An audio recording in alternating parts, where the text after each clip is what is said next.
Hello and welcome to Kent's Night Live on KMTV. I'm Megan Shaw and here are your top stories on Monday the 19th of January. Minster murder. A man in his 20s has been charged after a fatal stabbing. Glow all out. A school in Gravesend has organised a sponsored walk to raise awareness and funding to mental health issues in Kent. For Christmas, I decided that we needed to do something to build up on mental health, bring the community together. I think mental health affects quite a lot of us, with probably a lot of us not even realising. And Chat's Chase Championship. Chatham Women's FC hear who they'll face off with next in their historic FA Cup run.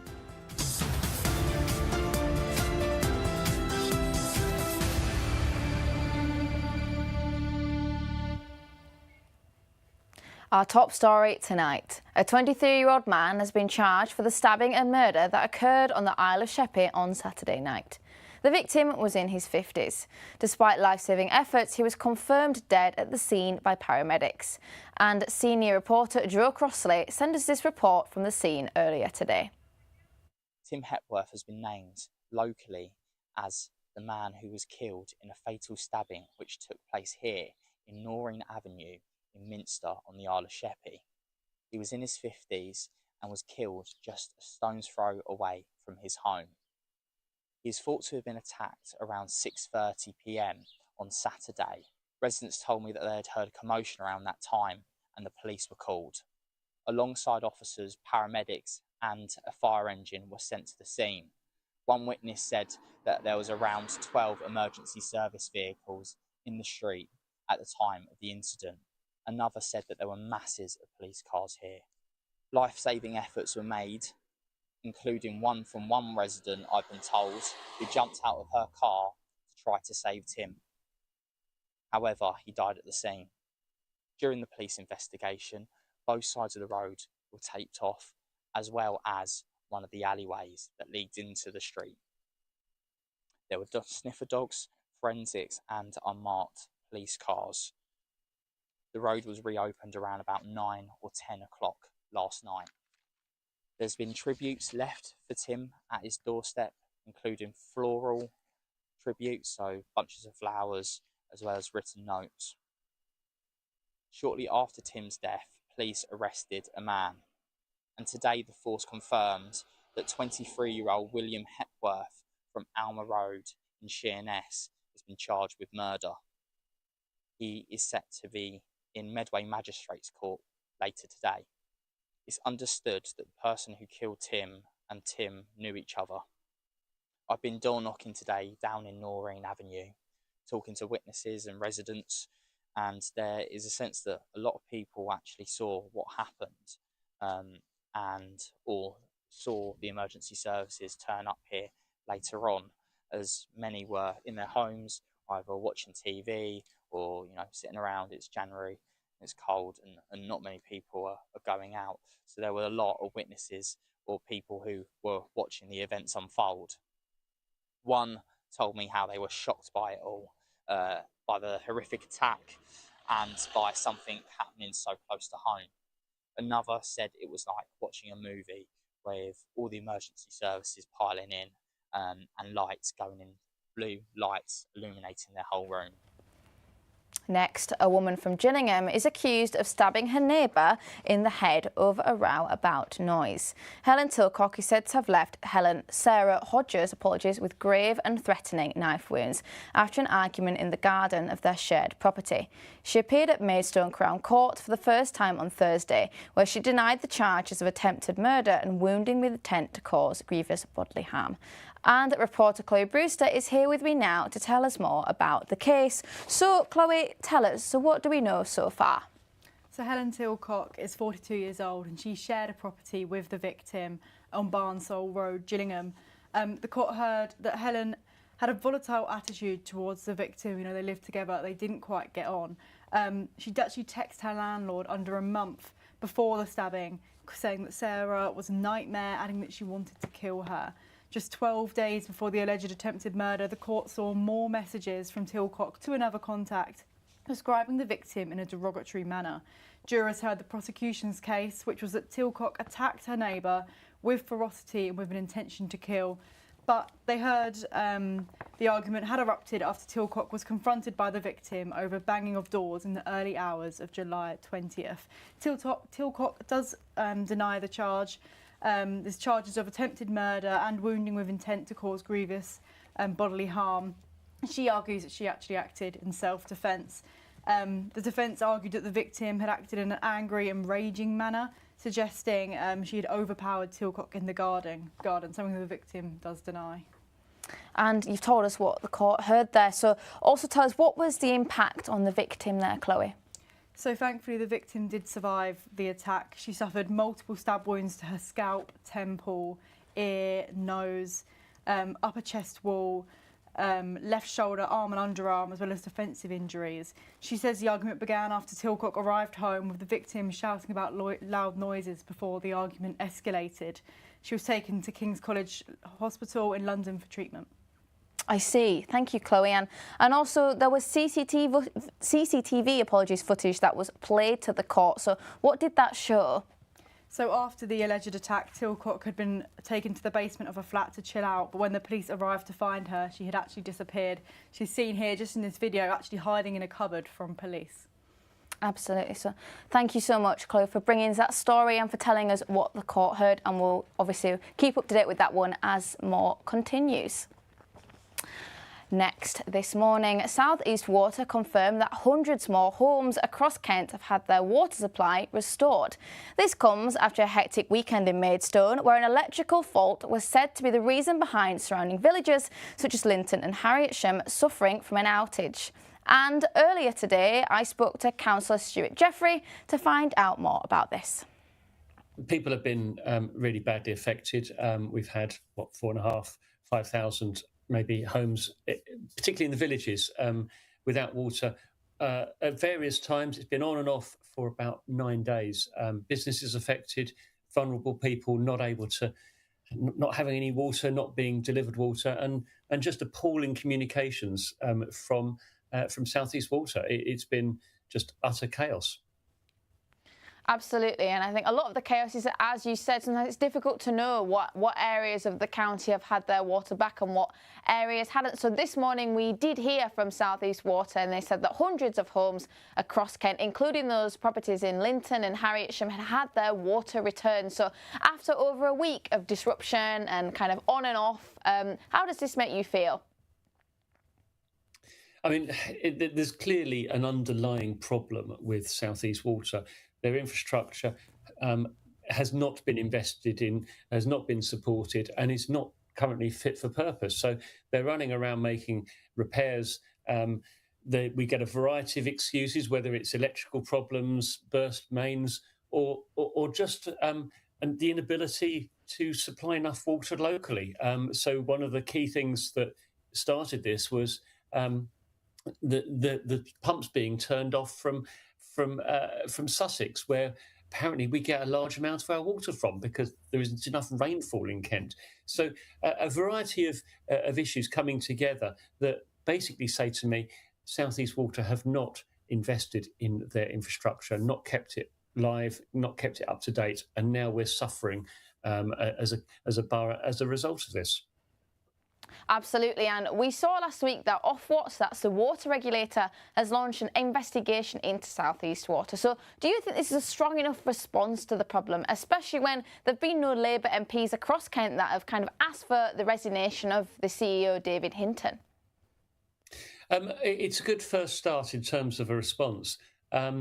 From my perspective, and I'm sure from my fellow councillors' perspectives, we've been focused on supporting our residents first and foremost. So discussions about whether or not the chief exec should go, frankly, haven't really had much of an airing amongst us all. And it wouldn't be for us to decide anyway.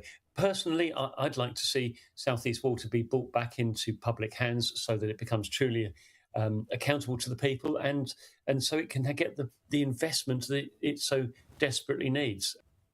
Absolutely, and as the leader of Maidstone Borough Council, we've seen you out and about on the scene in Maidstone. So what exactly are you doing, Stuart, to make sure you represent that Maidstone community and hold South East Water and other authorities to account in the best interest of Maidstone?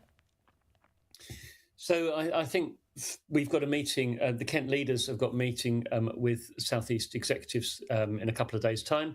We're going to be putting the questions that we need answers to directly to them. I've liaised with all of the councillors across Maidstone to make sure that I've got a suite of questions that we want those answers to. Next, a SEN school in Ramsgate has had to close after receiving threatening messages. Fallenfield School in Ramsgate closed on Saturday when it received the correspondence. While it was expected to reopen today, parents have now been told that a decision to remain shut was made as a precaution. A message to parents says, "We understand this decision may have caused concern. We would like to reassure you that the welfare and safety of your child is our top priority." It has left more than 220 pupils with profound, severe and complex needs out of education for the day. And that's all we've got time for now, but stay tuned to see our next stories after the break. We'll see Naila Mohammed, who last Friday, a local Gravesend school organised a glow-in-the-dark sponsored walk to raise awareness for mental health in the local area. We'll also be getting your latest weather reports and all that and more coming after the break. We'll catch you then. See you later.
Welcome back to Kent Tonight Live here on KMTV. Now, a sitting bond mechanic, Patrick Lipinski, is suspected by coroners to have had a medical episode before crashing his motorbike last year. His medical records showed an investigation for heart palpitations.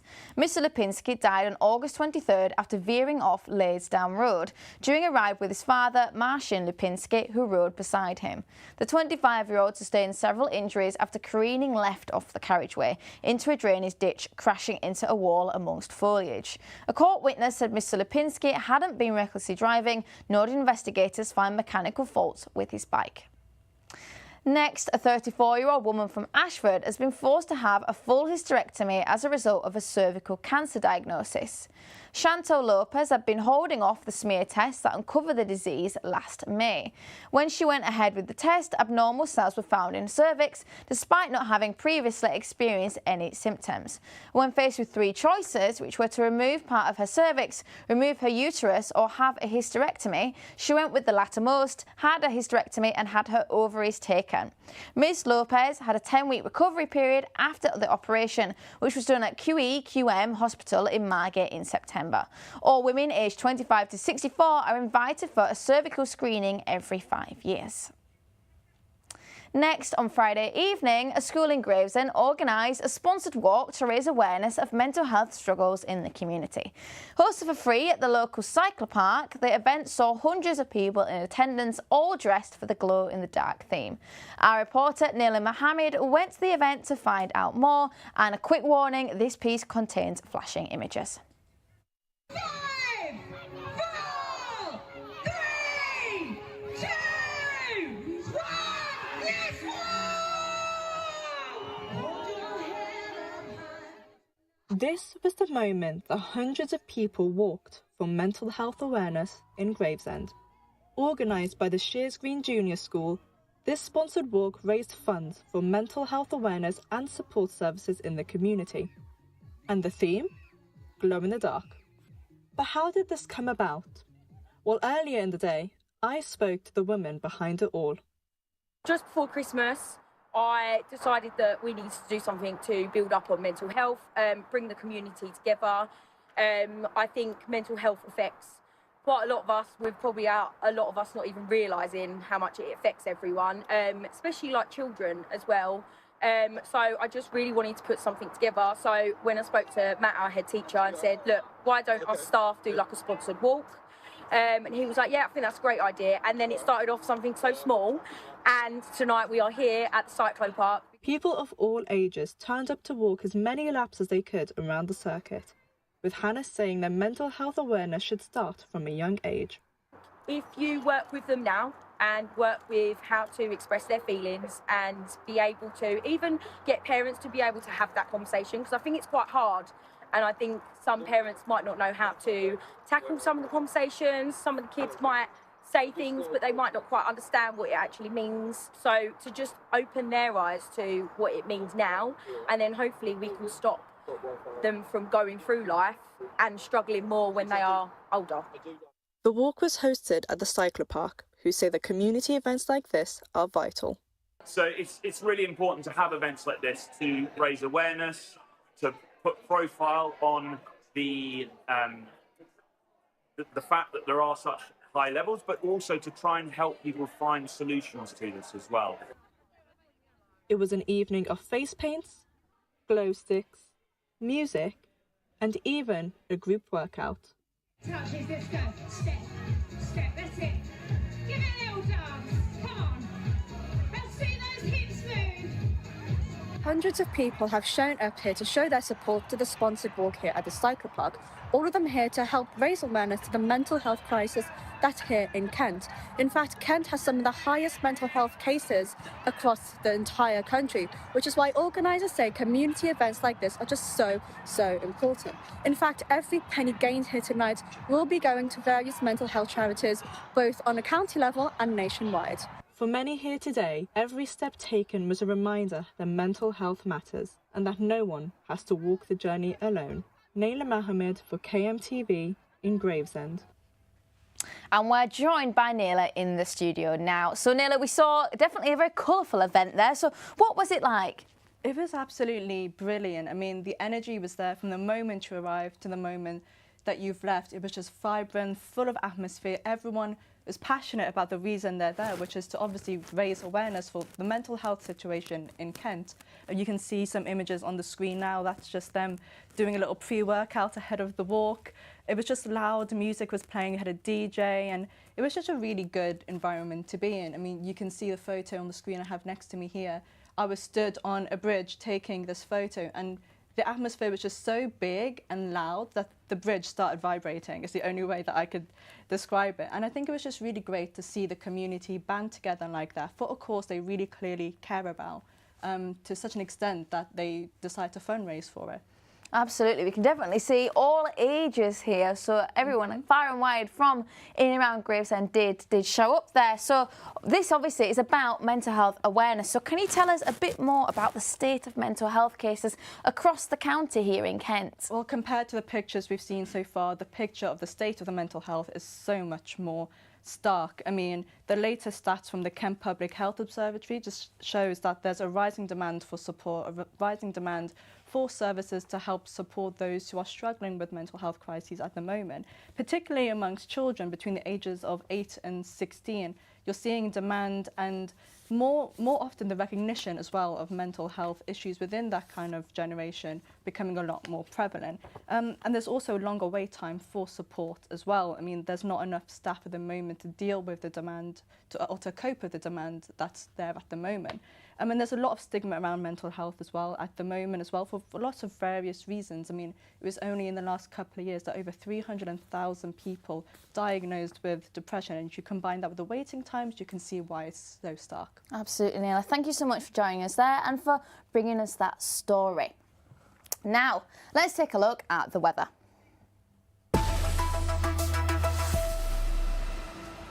Tonight we can expect to feel mild temperatures across the county, highs of 9, shared by overcast evening for everyone unfortunately. Into tomorrow morning, temperatures are expected not to change much. Spots of sunshine cutting through the clouds there, and in the afternoon temperatures rising to 10 degrees with wind speeds heading northwestward at 14 miles per hour. Continued sunny clouds. And your outlook, we've got rain unfortunately Wednesday and Thursday, clearing a bit on Friday, still rather overcast, staying around 10 and 9 degrees there, so quite mild.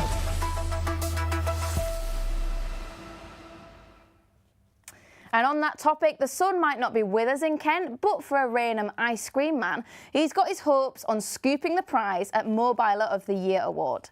Bossie's Ice Creams is down to the final 3 in the running for the prestigious prize ran by the Ice Cream Alliance.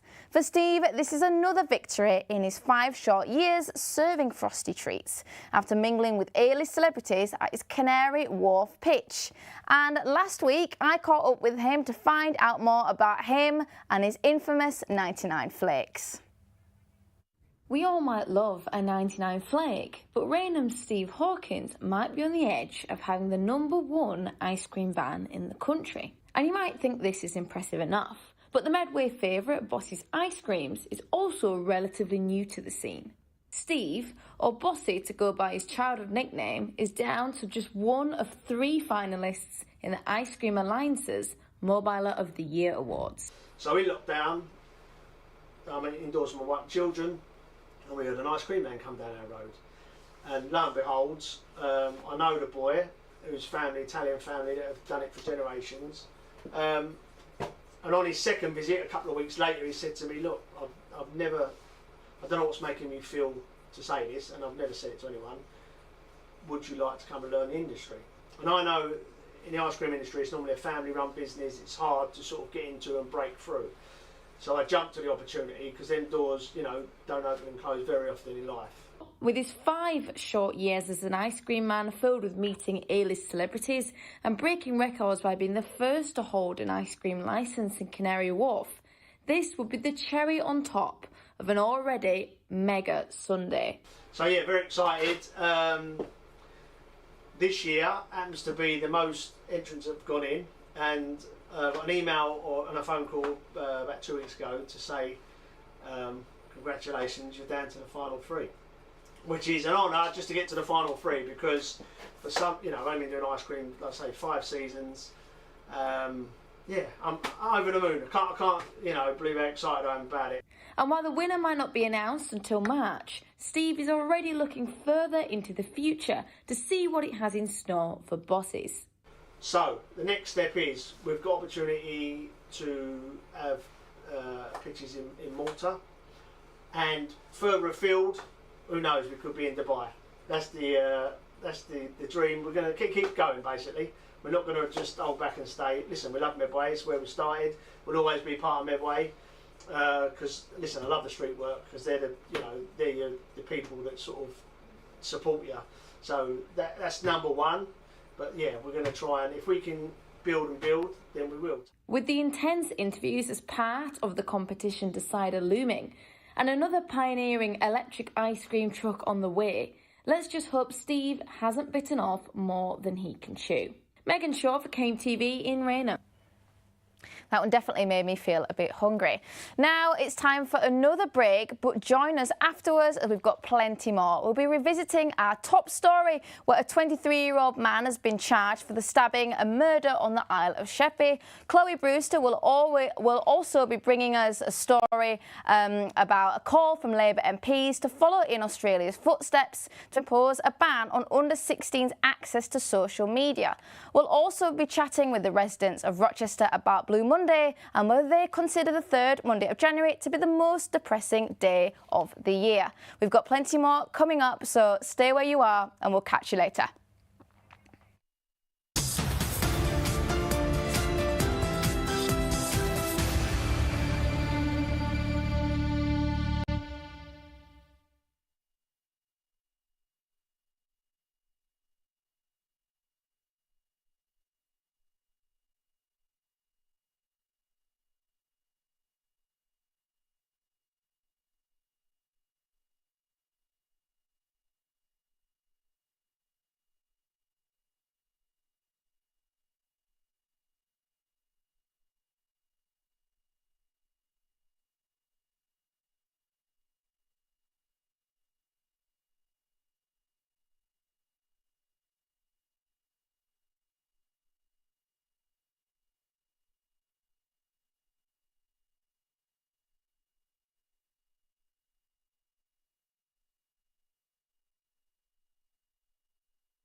Hello and welcome to Kent's Night Live on KMTV. I'm Megan Shaw and here are your top stories on Monday the 19th of January. Minster murder. A man in his 20s has been charged after a fatal stabbing.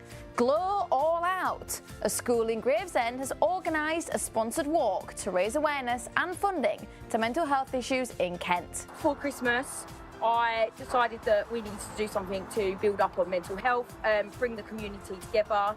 I think mental health affects quite a lot of us, with probably a lot of us not even realising. And Chat's Chase Championship. Chatham Women's FC hear who they'll face off with next in their historic FA Cup run.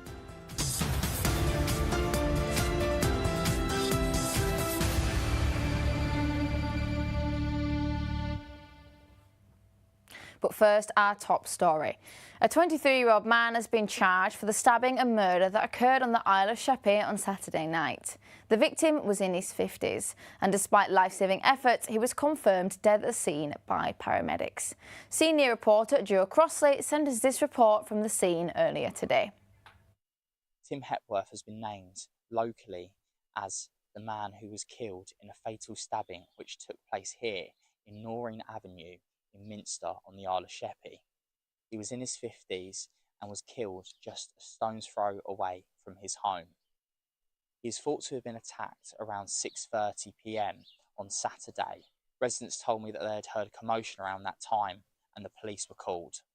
Alongside officers, paramedics and a fire engine were sent to the scene. One witness said that there was around 12 emergency service vehicles in the street at the time of the incident. Another said that there were masses of police cars here. Life-saving efforts were made, including one from one resident, I've been told, who jumped out of her car to try to save Tim. However, he died at the scene. During the police investigation, both sides of the road were taped off, as well as one of the alleyways that leads into the street. There were sniffer dogs, forensics and unmarked police cars. The road was reopened around about 9 or 10 o'clock last night. There's been tributes left for Tim at his doorstep, including floral tributes, so bunches of flowers, as well as written notes. Shortly after Tim's death, police arrested a man, and today the force confirmed that 23-year-old William Hepworth from Alma Road in Sheerness has been charged with murder. He is set to be in Medway Magistrates Court later today. It's understood that the person who killed Tim and Tim knew each other. I've been door knocking today down in Noreen Avenue, talking to witnesses and residents, and there is a sense that a lot of people actually saw what happened or saw the emergency services turn up here later on, as many were in their homes, either watching TV or sitting around. It's January, it's cold, and not many people are going out. So there were a lot of witnesses or people who were watching the events unfold. One told me how they were shocked by it all, by the horrific attack and by something happening so close to home. Another said it was like watching a movie with all the emergency services piling in and lights going in, blue lights illuminating their whole room. Now, more than 60 Labour MPs, including Ashford's Sojan Joseph, have called for the Prime Minister to follow the lead of Australia and impose a ban on under-16s access to social media. In an open letter, they urged Sir Keir Starmer to do more to protect young people from social media platforms. The PM has not yet ruled out the ban, with the House of Lords likely to vote on a cross-party amendment that will bring an Aussie-style ban to the UK. And Chloe Brewster has the story. If I could persuade Kent to copy anything from the Aussies, it would probably be the constant sunshine and swapping our pigeons for kangaroos. But today, 61 Labour MPs backed calls to copy something else, a social media ban on under-16s. In a letter to the PM, the MPs urged Sir Keir Starmer to help protect young people from unregulated and addictive social media platforms. Pluses and minuses. I mean, I think the bad things are all really obvious that everyone says all the time, that kids aren't out playing and doing those kind of things that we used to do. I can no more imagine being on the phone when I was 8 years old then, you know, I just can't imagine that, because we were just out playing all the time. I don't think that these people should have, and kids should have, pressure what they are actually getting at from social media. It's quite horrible. If it got used for something like useful things like getting engaged in some new activities and learning the new things, it will be useful for them. If we did have children, I'd want them to have a phone so that I knew exactly where they were and they can get in touch with us if they need us. So it's just got to be, I think it depends as a parent, you just got to monitor it as a parent. And it's up to the parents to do that. And I think probably a lot of the reason there's lots of controversy about it is because parents aren't really stepping up and doing that, or a lot of parents aren't stepping up and doing that. Ashford's MP, Sojan Joseph, is the only listed Kent MP to join the call. I was working in the mental health services until the day I got elected. And in the last 10, 15 years, the number of depression, anxiety, suicidal ideation among young people has increased significantly. I have specifically a couple of schools in my constituency, like John Wiley School, who has been put some the banning of smartphone while children are at school, has also expressed that significant improvement children's ability to socialize while they're in the school. I mean, this is not an end. This is a beginning of the conversation. So hopefully more of our colleagues, cross-party, will come and support this. Several children's charities and online safety organisations have called for another look at regulations, saying that well-intentioned blanket bans on social media would cause children to migrate to other areas online alongside potential threats. The Prime Minister has not yet ruled out the ban, with the House of Lords likely to vote on a cross-party amendment soon.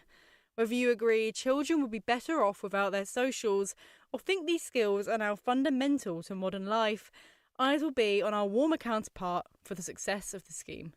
Chloe Brewster for KMTV. Next, do you tend to feel more sad on the third Monday of January? Well, Blue Monday, and that's today, is considered the saddest day of the year. But some say this is simply a marketing ploy to encourage people to book holidays and time off work.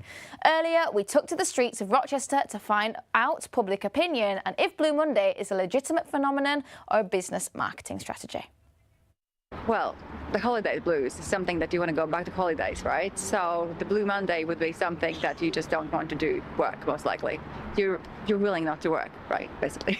I like going out for nature walks personally, playing sports brings me happiness. Yeah, I feel today most lucky day for me. I would imagine that the darkness, the weather, where we are after the lights of Christmas, and then it kind of comes probably to some quietness, and that sometimes probably scares people a little. We used to get up at 4:30 in the morning, and that's hard going every Monday when you know you've got a whole week ahead of that. Obviously people have just finished their weekends, slipping away maybe, all those kind of things. You just take and do one thing for yourself. I mean, make yourself that nice cup of tea, or just take yourself out and get that nice cup of tea somewhere in a nice place, and just accept that actually this is just one day and it will go. And if the feeling is inside you today, it will go. It will be better. And I'm now joined by academic Dr. Ant Webb. So, Dr. Webb, first of all, tell us a bit about your research paper, because am I right in understanding that you think it's almost a self-fulfilling prophecy that makes people sad rather than predicting it? Absolutely right. I was asked to do some research on this as part of my PhD many years ago, and having sort of like reviewed where we are with Blue Monday, we need to remember where Blue Monday came from, what its roots were, and why it was really brought to effect. And this goes back to 2004, 22 years ago, and it was all started by a marketing company working for a Kent-based holiday booking company which booked skiing holidays. And what they came up with a strategy of, well, we need to sell more holidays, so let's create an anchor to step from. So what they did was create this spurious Blue Monday, which was meant to be the most negative day of the year. And basically, it's part of their marketing strategy to say, right, if things are really gloomy right now, why not lift your spirits and book yourself a holiday? And what's happened? That company's now defunct many years ago, but the negative speculation of the self-fulfilling prophecy is stuck with us all the way through. And unfortunately, we know about the self-fulfilling prophecy, and most people understand it from a negative point of view, but also it can be from a positive point of view. So to answer your question directly, yes, it is all just debunked. It was not true. There's no scientific proof about it whatsoever. Sure, as human beings, we all get gloomy when it's grey and damp, and there's more month than there is payday left just after Christmas. But that's not the fact that because it's the third week, because there's a specific day that creates Blue Monday, it really, unfortunately, is all marketing hype. I see, and often it's discussed, I suppose, everywhere, on social media, on the television, even on the news, like what we're doing now. So do you think that promotion adds to the misery, perhaps, surrounding it?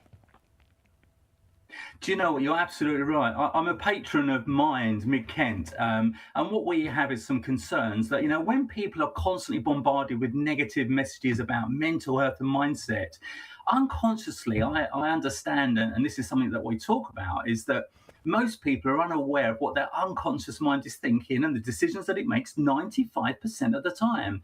And because we're unconscious of those messages that we're telling ourselves and decisions that come from that, when we start to see negative stuff around us on social media, on mainstream media, and in the press, we take that on board as a given. And our unconscious mind can't tell the difference between reality and imagination. So when we're being bombarded with negative messages about, it's time for gloom and doom, we end up fulfilling it. Thank you so much, there's a lot that we can do to actually make ourselves feel an awful lot better. I'm afraid that's all we've got time for this part. We'll catch you after the break.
Hello and welcome back to Kent Tonight, live here on KMTV. Now, a nationwide walking group is helping Kent residents beat the January blues with a series of free group sessions. The Ramblers are hosting walking sessions across Medway throughout the rest of this month, allowing participants of all abilities to tackle a variety of terrain and experience iconic landscapes in the area, like Cliff Woods, Rochester and the Charm Historic Dockyard. The support group aims to help people overcome feelings of loneliness and sadness that are common after the festive season and make new friends. To learn more, look at the Ramblers or explore Kent's website for more information. Next, one of London's best comedy nights is making its way to Kent's Churchill Theatre in Bromley. Live next to the Apollo, which has been a sellout play for 3 years, will come to the county with acclaimed writer and performer Jen Brister leading the performance. The Brighton comedian has already appeared on Live at the Apollo, as well as Mock the Week and IQ. Her latest tour, Reactive, is also currently touring the county. Live next to the Apollo will premiere at the Churchill Theatre on Thursday, January 29th. And Victoria Onuora from Folkestone has begun her official Guinness World Record attempt for the longest singing marathon. She's attempting to break it at Blue Water Shopping Centre near Dartford. And the singer is currently trying to reach 144 hours or more. And joining me now is Cara Simmons to explain more. So, Cara, you're joining me now. You've been reading about this all day. So why is it that she wants to do this? Well, Victoria just loves to sing, and instead of sort of doing it privately in her own home, she wanted to try and share it with the local community. And, you know, why not do it in Blue Water? Absolutely, and going for the longest singing marathon. So what's the current record then? So it's currently at 105 hours, and that was by a man in India, and that was done more than a decade ago. So it was in March 2012. So not many people have been able to break it since then. So all the best to her. Absolutely. Do we have a clip at all of her? Yes, we should do, of her singing. She started today, and it's... Oh, sorry, we don't have that. That's my apologies there. I thought we might have done. OK. But yeah, she started today, and yeah, it's going to be about 6 days worth of her singing. So I hope that she's got enough water to keep her going. Can we watch that at all? Or yeah, so if you're heading to Blue Water, she'll be there. You can pop over and say hi. Or there's she's also live streaming the whole event on YouTube. So go check her out. Wow, Cara, thanks so much for telling us that. No worries. It's definitely something I really fancy popping down to Blue Water to see. Yeah. Perfect. Now, don't forget, you can keep up to date with all your latest stories across Kent by logging on to our website, kmtv.co.uk. There you'll find all our reports, including this one about Veganuary. Aside from some poor weather, January brings plenty of New Year's resolutions, whether it's quitting smoking, picking up some weight or even reducing your screen time. But here in Kent and across the country are people taking on a new challenge for this month. Veganuary is where you become vegan for the full month of January. You're not allowed to eat any meat or meat products for the whole month. But in Kent, are there enough places for vegan people to actually eat? The Quills restaurant in Rochester started adding meat product-free options to their menus around 2020. To be fair, some people asked, basically demand. So people was coming and asking, do you do something vegan? And I was saying, okay, we can make you vegan if you take this off from the dish. But the people was asking more and more, so we said, you know what, we're going to put that in a menu which comes vegan, and then we labeled as a vegan, so it would be just easier for us and for the chef and for the customer, and then whoever wants vegan, they know where to go. Now, I love meat as much as the next person. I don't think I'd be able to go vegan for a full month. But restaurants are making it a little bit easier. They've started adding more vegan-friendly meals to their menu, and I'm not just talking about salads like the one I have here, burgers, full breakfasts even. But going into a restaurant and ordering something vegan-friendly is wholly different from being one. You need special kinds of milk, special kinds of cream, special kinds of butter. Even some Prosecco's aren't vegan-friendly. This one is, but not all of them are. So how easy is it to actually commit to not eating meat or meat-based products for a whole month or longer? I would say that actually it's probably one of the more challenging diets, really, to make sure that you're getting all of the nutrition, the vitamins and minerals that you need to get to be as healthy as you can possibly be. So it's definitely possible. In terms of a, like a quick sort of fad, way of eating. It wouldn't necessarily be my first choice, and I would always recommend that there is research and planning and forethought gone into it beforehand. And if it's done in that way, then absolutely you can get everything you need from a vegan diet. It just requires some planning. 6.3% of UK adults are planning to follow a vegan diet in 2026. That's about 3.6 million people.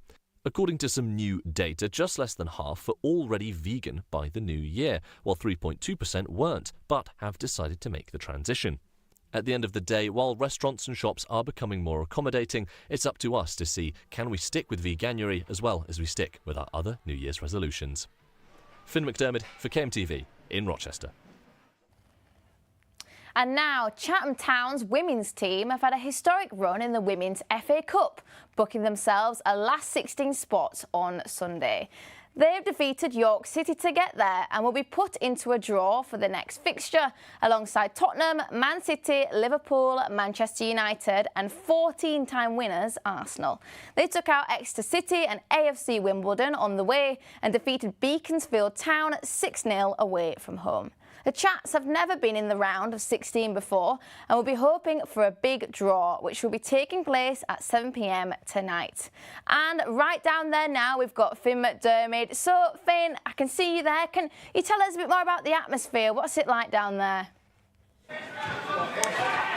Well, Meg, it's sort of like the calm before the storm, if I'll be honest. It's all fun and games here at the Beauville. Just behind me, behind the camera, sorry, there's lots of young people playing some football, just, you know, having a good night. But it's all setting the scene for that big FA Cup draw. Now, getting to the round of 16 in the first place is a momentous occasion for the Chats. They've never been here before, and like you mentioned there, it could see them drawn up against some plenty of different teams that they could be drawn up against from the Women's Super League. But crucially, Chatham Town are the complete underdogs. They are the lowest league women's team in this draw. So very briefly, before we get onto it, I'll give you the full list. Charlton Athletic, Manchester City, Sheffield United, Oxford United, Chatham Town, 14-time winners Arsenal, Man United, Bristol City, Liverpool, Tottenham, Brighton, Chelsea, West Ham, London City Lionesses, Everton and Birmingham City.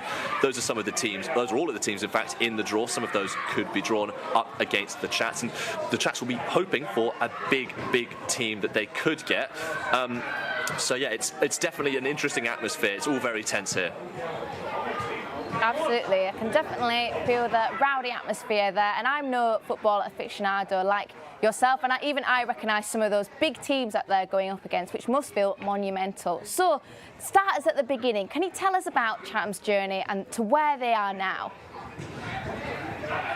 Sure thing. So for anyone who isn't a massive football head like myself, the FA Cup Women's is a knockout tournament, teams from around the country, and Chatham Town have had a good journey to get here. Most recently, they beat York City 3-0 in front of a massive crowd. 1,700 people came out to watch. For a bit of context, ahead of the game, everyone here at Chatham was really appealing for a massive turnout for their women's team. They've said, we really want to get at least 1,000. They had a Project 1,000 campaign they had going, and they've managed to nearly double that, so they must be very happy. Like I said, they beat York City. They also managed a close win against Sutton United, a 1-0 win there. They also took out Exeter City, AFC Wimbledon. In fact, their manager, Keith Bonus, he's a former Women's FA Cup winning manager. He won it with Charlton Athletic back in 2005. He also said that feeling of beating beating York City back on Sunday was almost as good as lifting the trophy. So it's been a long journey to get here, and like I say, they are the underdogs, but fingers crossed they get a very interesting draw to come up against. Absolutely, and of course this is a huge occasion for fans across Kent and Medway. So what are these fans hoping for? Have you been speaking to some this evening? Yeah, I've been speaking to a few fans. A lot of people want the big teams. You know, it might make a bit more sense. You know, if you want to get through the tour, maybe you want to go against some of the smaller teams, maybe the London City Lionesses. Maybe you want to go Everton. But really, I think a lot of people just want the glory. You really want to see your local Kent side of Chatham Town Women's go up against Arsenal, against Chelsea, against Charlton, against these really big teams. And like I was saying, the atmosphere for now is quite quiet. quiet. You know, not many of the players have turned up. There's quite a few fans here, and I'm sure you can see, hear the sound of some of the young people playing football in the background. But I'm sure that once the chips are down, once everyone's here, once everyone is gunning for who's gonna be the team that they face off against, people are gonna want some blood. They're gonna want to see the big matches. They're gonna want to travel to those big stadiums that the WSL teams play at. And actually, just earlier, Keith Bonus, that I mentioned, the manager of the side, he turned up, just came through the door, and immediately you could see on his face like he's ready for it. He's ready to find out who the team are going to face next. I think everyone here is definitely ready to see who the Chats are going to go up against. Absolutely, and I think we also need to address, usually in the headlines it's men's football we're excited for, and it's men's teams that I suppose making it through to these big matches. But of course we've had the Lionesses have some great victories, and what could it mean for women across Kent, for amateur female footballers and for little girls to see this? Well, I know we haven't got much time left, but I know it would be a huge triumph, a huge achievement, and it would definitely inspire not just some of the young girls that play here in Chatham FC's youth sides, but it would inspire everyone across Kent.